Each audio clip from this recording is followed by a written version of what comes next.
Education का सबसे बड़ा गोल ये है कि एक इंसान का दिमाग खुले, बजाय कि उसका दिमाग इतना नैरो डाउन हो जाए कि उसको लगे कि बस यही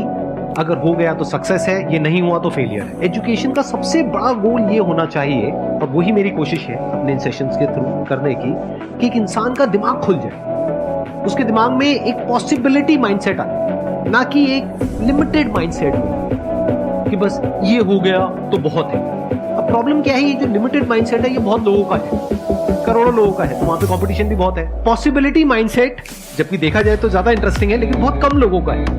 और वहां पे कंपटीशन कम है। पॉसिबिलिटी माइंडसेट क्या होता है कि कोई भी काम अगर मैं कर रहा हूं,